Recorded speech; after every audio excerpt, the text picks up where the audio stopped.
तो ये जनवरी मंथ की करंट अफेयर का पार्ट 2 होगा और सबसे पहले मैं आपको सिलेबस दिखा देता हूँ कि Himachal Pradesh public service commission का पेपर 1 जनरल स्टडीज पेपर 1 का सिलेबस है। ये 200 मार्क्स का आता है। 100 क्वेश्चंस होते हैं, ऑब्जेक्टिव टाइप के क्वेश्चन होते हैं। तो देखिए यहाँ पर क्या क्या पूछा गया, मतलब क्या है, history, geography, polity, art, culture, socio economic, Himachal Pradesh के बारे में भी आपको पता होना चाहिए। एक सेकेंड, ठीक है। करंट अफेयर नेशनल इंटरनेशनल आपको पता होना चाहिए। हिस्ट्री ऑफ द इंडिया और नेशनल मूवमेंट के बारे में ये पता होना चाहिए, और इंडिया और वर्ल्ड ज्योग्राफी के बारे में पता होना चाहिए। और यहाँ पर ये इशू दे रखे, जनरल साइंस से भी क्वेश्चन पूछे जाते हैं। अब हम जरा, मैं आपको पिछले साल के दो क्वेश्चन, ये जो क्वेश्चन था ये 2023 में अभी रिसेंटली पूछा है, और ये जो क्वेश्चन था ये 2021 में, 2022 में तो नहीं हुआ था, 2021 में पेपर जो हुआ था उसका क्वेश्चन पूछा है। दोनों क्वेश्चन एक सही हैं, एक ही उसके हैं। तो देखिए मैं आपको बता देता हूँ कि ये कॉन्स्टिट्यूशनल अमेंडमेंट करंट अफेयर से रिलेटेड क्वेश्चन है, इसको पॉलिटी से भी आप जोड़ सकते हो।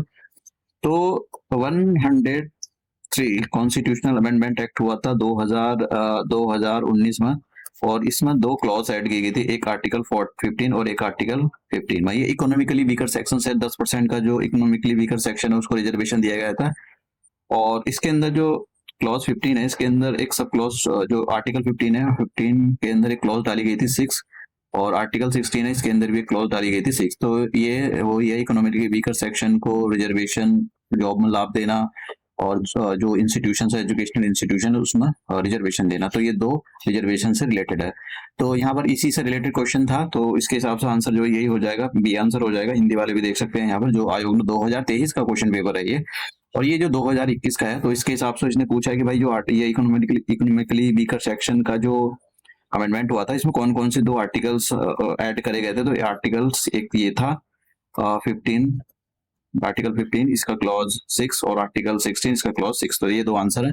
अब जरा हम क्वेश्चन देखते हैं कि भाई इस बार जो पोटेंशियल क्वेश्चन बनता है, जो उसके बहुत ज्यादा, मतलब 90% से ज्यादा चांस है कि इस बार ये क्वेश्चन आए। देखिए अभी क्या हुआ है, भारत सरकार ने 106 कॉन्स्टिट्यूशनल अमेंडमेंट एक्ट 2023 पास करा है। अभी तो लागू नहीं हुआ, और इसके अंदर ये बोला गया कि जब ये लागू होगा तो उसके 15 साल बाद ये एक्सपायर हो जाएगा। हालांकि इसको एक्सटेंड कर दिया जाएगा, आने वाली सरकारें कभी खत्म नहीं करती रिजर्वेशन। उनको पता है कि भाई पावर में रहना तो आपको ये सब कुछ नहीं करना है। तो यहाँ पर जरा 3 आर्टिकल के बारे में बात करते हैं। आर्टिकल 239 AA, और आर्टिकल 330A, और आर्टिकल 332A। ये आर्टिकल, ये जो आर्टिकल है ये दिल्ली से रिलेटेड है। जो दिल्ली की लेजिस्लेटिव असेंबली है, उस असेंबली में रिजर्वेशन देना है वीमेन को, ठीक है। सॉरी।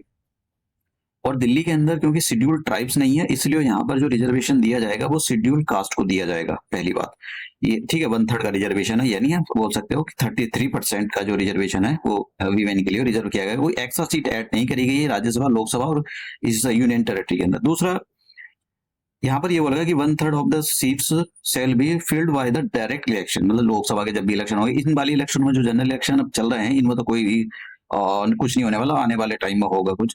तो यहाँ पर लिखा है कि will be reserve for the women including women belonging to the schedule caste. तो शेड्यूल कास्ट का भी इसमें इस शेड्यूल कास्ट को की जो वीमेन है उनको भी इंक्लूड किया गया है। 330A क्या कहता है, 330A आर्टिकल ये कहता है कि भाई जो रिजर्वेशन देंगे हम, वो लोकसभा में देंगे, और यहाँ पर 1/3 का रिजर्वेशन दिया जाएगा शेड्यूल कास्ट और शेड्यूल ट्राइब्स के लिए, ठीक है। क्योंकि शेड्यूल ट्राइब और शेड्यूल ट्राइब्स जो है ऑल इंडिया, ये जो लोकसभा है ऑल इंडिया के लिए एग्जाम नहीं, इलेक्शन होते हैं। तो इसलिए यहाँ पर दिल्ली जैसा कुछ ऐसा स्पेसिफिक कोई रीजन नहीं है, और 1/3 सीट दी जाएंगे यहाँ पर। और ये जो 1/3 सीट होगी इसकी, ये इसमें वीमेन का रिजर्वेशन होगा, और इंक्लूडेड है शेड्यूल कास्ट और शेड्यूल ट्राइब्स, ठीक है। उसके बाद वो 332A के अंदर जो है ये स्टेट लेजिस्लेटिव असेंबली जो होती है, जैसे हिमाचल प्रदेश की स्टेट लेजिस्लेटिव असेंबली होगी, उत्तर प्रदेश लेजिस्लेटिव असेंबली होगी, लॉ मेकिंग बॉडी, तो उसके अंदर 1/3 का रिजर्वेशन दिया गया है। ये आर्टिकल आपको पता होना चाहिए, पूछ लेगा वो।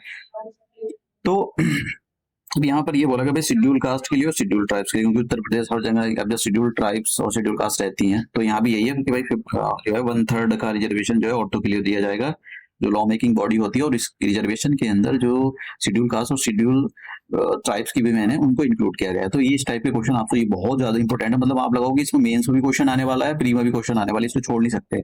नेक्स्ट करंट अफेयर का जो हमारा क्वेश्चन है वो ये है, मैंने इस पे क्वेश्चन नहीं बनाया, इसमें आप इसको रट लेना, मैं क्वेश्चन बना सकता था, लेकिन इसको सबसे पहले आपको इसको रटना चाहिए किसी और, उसमें मैंने करंट अफेयर में इसको सेट किया है। अब देखिए यहाँ पर ये question, who was awarded puberty male athlete award 2023 का ये आपको बताना है कि किसको मिला है। देखिए इसका सही आंसर है विराट कोहली। ये विराट कोहली ने जो है लीज लॉय लॉयनेल मेसी जो है इनको हरा कर और ये जो है खिताब अपने नाम किया है, तो इसका सही आंसर हो जाएगा विराट कोहली। तो मैंने यहाँ पर ये एक लाइन का क्वेश्चन है, बहुत कम चांस है कि आए, फिर भी एक बार नजर तो डालनी भी चाहिए।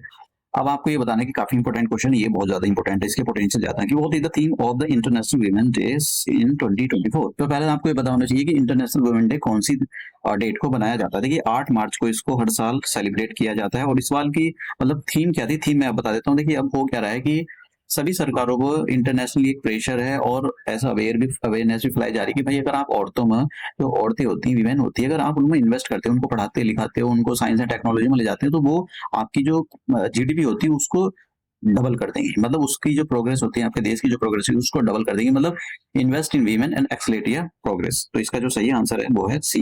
ठीक है, हिंदी वाले भी देख सकते हैं, गो आंसर इसका। मैंने हिंदी और इंग्लिश दोनों के अंदर ये क्वेश्चन फ्रेम कर रखे हैं और कोई भी ऑप्शन को चेंज नहीं किया है, ये यहाँ पर दे रखा है, आप देख सकते हो। अब आपको ये बताना है कि अभी देखिए ऑस्कर मिले हैं 2024 में, तो आपको ये बताना है कि जो बेस्ट फिल्म थी, बेस्ट फिल्म का जो ऑस्कर किसको मिला है। देखिए ओपनहाइमर को इसमें इस बार की जो बेस्ट जो पिक्चर थी वो ओपनहाइमर है, बहुत अच्छी है, मैंने देखी है, इसको आप भी देखना, बहुत अच्छी मूवी है। और इसमें सिलियन मर्फी ने जो है ओपनहाइमर का रोल प्ले किया है, तो उनको बेस्ट एक्टर का अवार्ड मिला है इसमें। ठीक है, तो इसका जो सही आंसर है हिंदी वालों के लिए ग हो जाएगा और हिंदी वालों के लिए ए हो जाएगा। दूसरा क्वेश्चन, मैंने सारे आंसर नीचे दे भी रखे हैं। Who receive the Oscar for the best director. और ये जो ओपनहाइमर मूवी है ये क्रिस्टोफर नोलान ने इसको जो है डायरेक्ट की है। तो ये मतलब इस टाइप की मूवी के लिए बड़े फेमस है। आपने की मूवी की देखी हो तो मैंने तो बहुत सारी देखी हुई है, इनकी कोई शायद कोई बची हुई होगी। क्रिस्टोफर अब जाने ही इसलिए जाते हैं ये। हाँ, तो हाँ, तो इसका जो सही आंसर है वो आप मैंने आपको बता दिया। अब बात करते हैं यहाँ पर कि ये जो बेस्ट एक्टर का अवार्ड जो ओपनहाइमर, जिसने भी ओपनहाइमर का रोल प्ले किया है वो सिलियन मर्फी है। तो इनको जो बेस्ट एक्टर का अवार्ड मिला है, तो आपको पता होना चाहिए। इसका हिंदी और इंग्लिश वालों के लिए दोनों के लिए आंसर, इंग्लिश वालों के लिए हो जाएगा ए और हिंदी वाले को ले जाएगा क आंसर।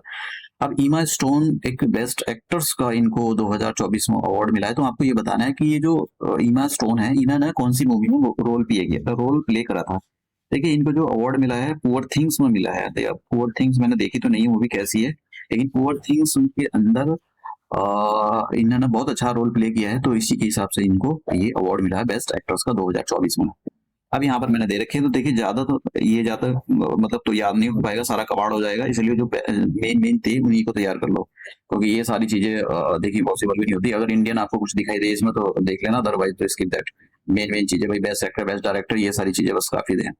बात करते हैं यहाँ पर कि अभी देखिए अभी क्या हुआ था कि गुजरात का एक शहर है बंदनगर, तो वहां पर एक ओल्डेस्ट सिटी मिली है। तो आपको यही बताना है कि भैया ये बंदनगर कहाँ पर है। In which Indian state is the Vadnagar located. Indian state कौन से इंडियन स्टेट में बंदनगर लोकेट करता है। तो एक मैंने जैसा आंसर बताया गुजरात में है, यहाँ पर ओल्डेस्ट सिटी मिली है।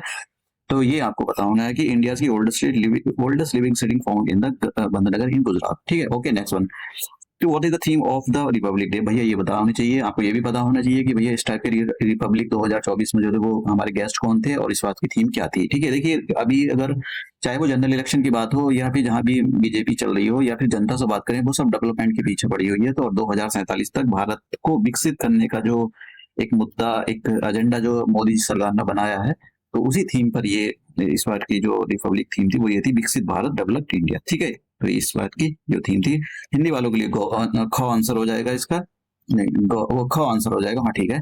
अब आपको ये बताना है कि भैया who was the chief guest for the Republic day celebration 2024। तो आपको बताना है कि भैया कौन थे इस बार के जो फ्रांस के प्रेसिडेंट थे इमैनुअल मैक्रोन, इनको जो चीफ गेस्ट के तौर पर बुलाया गया था। तो आप इसका सही आंसर हो जाएगा हिंदी वालों के लिए ख और हिंदी वालों के लिए बी आंसर। ये यहाँ पर मैंने दे रखा है, यहाँ पर आप देख सकते हो। ये बहुत इंपॉर्टेंट क्वेश्चन है, कब आयोग क्या पूछ ले, तो बहुत इंपॉर्टेंट है। तो Himachal Pradesh public service commission की हम ये जो सीरीज हमारी चल रही है करंट अफेयर में, हम पिछले साल के क्वेश्चन पेपर को भी डिस्कशन कर रहे हैं। ये बहुत जरूरी है, आपको पता होना चाहिए।